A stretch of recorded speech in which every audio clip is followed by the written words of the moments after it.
I've been just kind of sitting here thinking about my old dog, Sheba. I like to watch Dog Whisperer.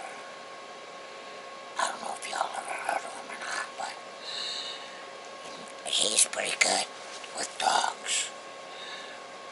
But see, when I was 16 or 17, I think it was, my mom's boyfriend at the time had rescued this English pit bull. Well, she was English Shire Terrier, but everybody just said pit bull. Well, he brought her home. She was rescued from people that used her for fighting, for pit fighting. So yeah, she had an attitude. Well, he had tied her to a tree out front, and he came in, and he specifically told me, "Don't go near that dog, because she'll eat you." Well, you know, I never liked the dude. He's a complete idiot. And I thought to myself, that's a dog I want to meet. So, I went outside. Now mind you, I've been in a wheelchair my whole life. I cannot walk. Running or moving extra special fast, not in my book.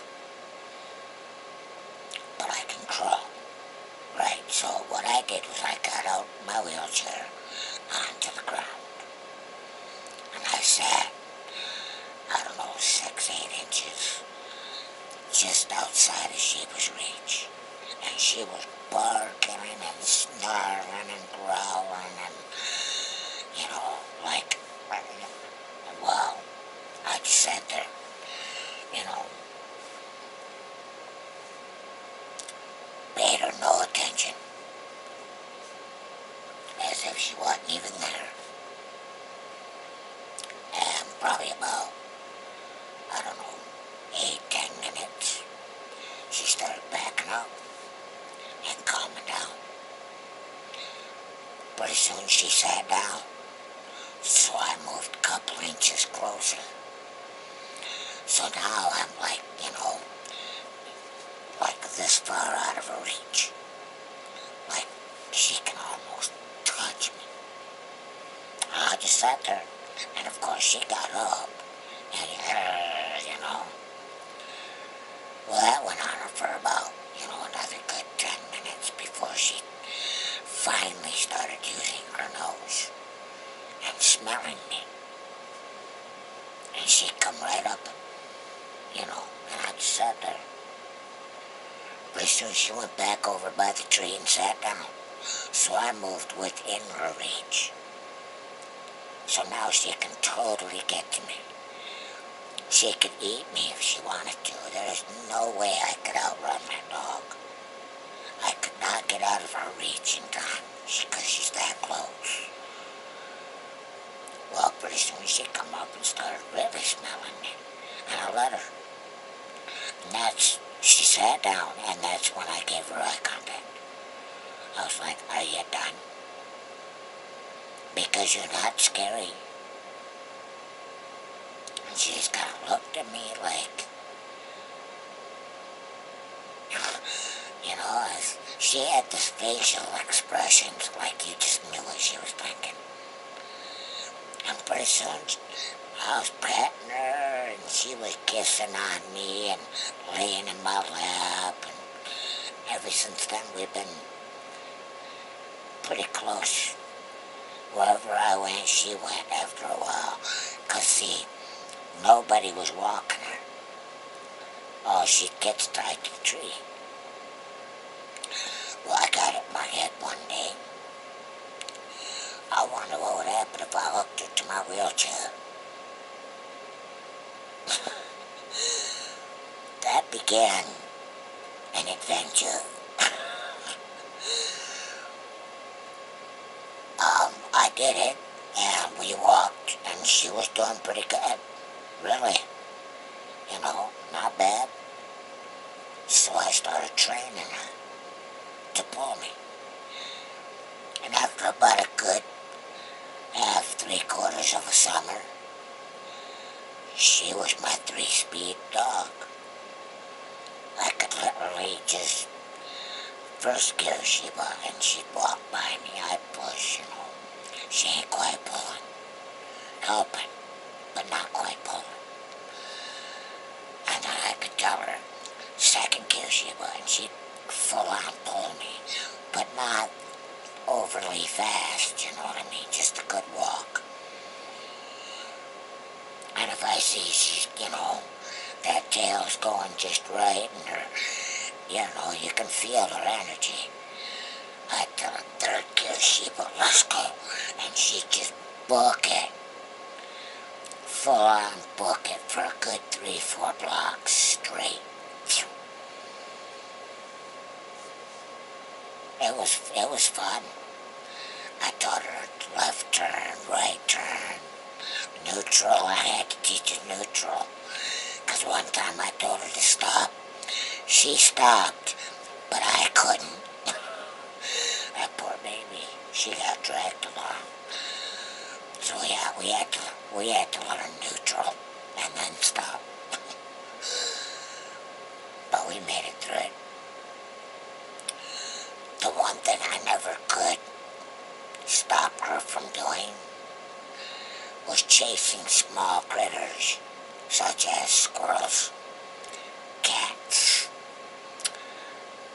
rats, possums, anything small.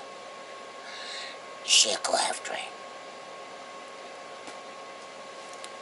Like in third gear. Maybe even with a little bit of nitro. So I've been slammed into the pavement. I've been slammed into trees, dragged through bushes. One time I slid half a block on my face with the wheelchair on top of me. Because it was someone's dumb, stupid idea that I had to be seat-belted. Well, that's like being seat-belted on a motorcycle. It's lunacy. But anyway, one time we were coming down one of the one-ways, and she was in second gear, pretty good walk. A squirrel caught her eye. Yeah, that was instant nitro. There happened to be a cop car stopped at the stop sign about a block and a half away. She booked it. That squirrel went right under the cop car, and so did she. I went over the cop car, because at that point I didn't have that seatbelt on. I learned my lesson. So I ended up on the trunk of the cop car. He puts it in work. I could, I'm looking right in there. Yeah, I was pissed. I'm gonna tell you right now, I was mad. Of all things to hit. And he, chatted me up until I calmed down, of course, and I wasn't gonna kill the dog.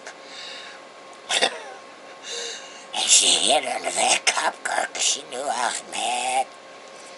She knew she messed up. I've been slammed in the back of a Ford Thunderbird, same thing. I got slammed in the back of a pickup truck, thank goodness the tailgate was open.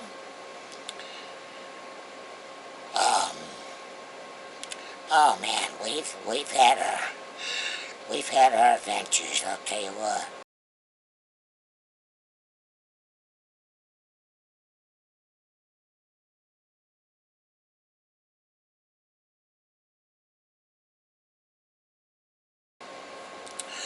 Yeah, we've had our adventures. but I love that dog. Anything I ate, she ate. And, you know, as long as it was dog friendly. Anytime I ate, she ate. Well, even, okay, here's a story. True story, absolutely 100% true. In my bedroom, I used to set up this little table, you know, 'cause I'm short, and, well, she was short. So I'd set up a table just big enough for 2 plates. I'd make my plate, make her plate. Usually a meat, potatoes, and a vegetable. Hers, you know, is raw, almost raw.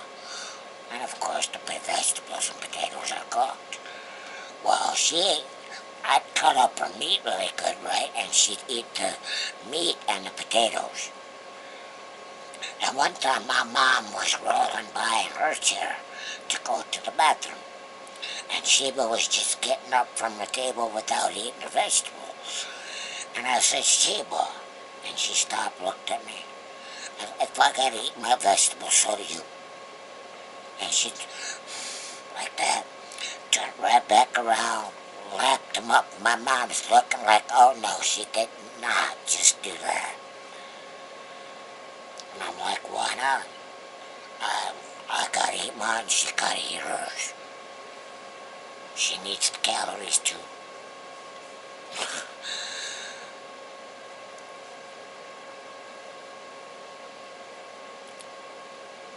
I got a lot of fond memories of that dog.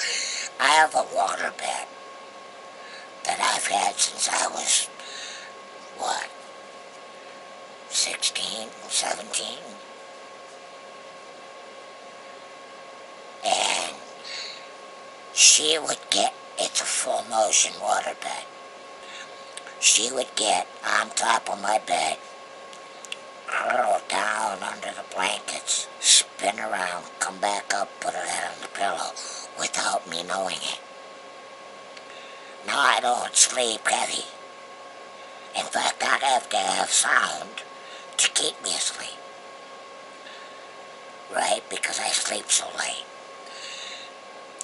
Well, I'd turn over and I'd be, you know, nose to nose, very wet nose, and she'd lick me.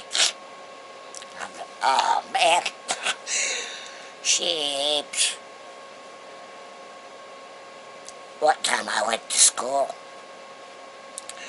and Sheba got up in my bed like that. And at the time, this was before the waterbed, I sat like one of them roll-away beds that you can unfold, right? Well, you had to kind of go through my room to get to the bathroom in this apartment. And my mom went through. I was already on my way to school. And Sheba was laying in my bed, fully covered up to her neck, laying on my pillow sleeping. And my mom thought I put her that way before I went to school. Well, she always sees me off to school, because, you know, I let her out and whatnot and get myself, and she's always right there by, you know, seeing a while, and I get on the bus and go. So I explained it to my mom. She does that. She wakes me up, because I'll turn over and she'll lick me. It's like, wake up. Goofy dog. I used to get her riled up with a towel. We used to just get just an old towel, put a good knot in it, you know.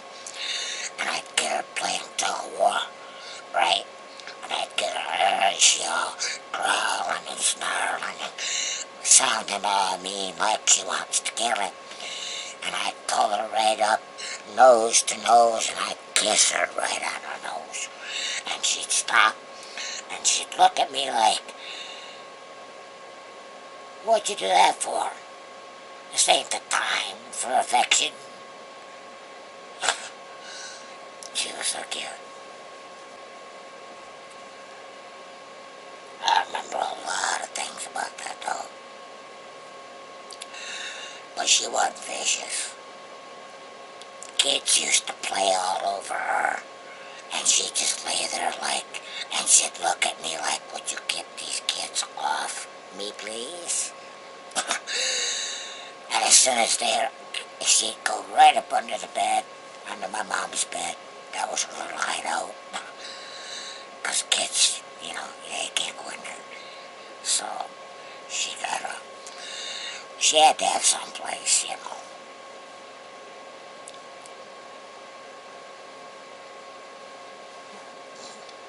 That dog was a special dog. I remember sitting in a recliner, and she was sitting next to me with her head on my lap. My mom was sleeping, because it was in her bedroom. I was playing the video game. And I had to go to the bathroom. And I whispered to her, I said, Sheba, really quiet, super quiet, in her ear, I gotta pee. That's all I said. And she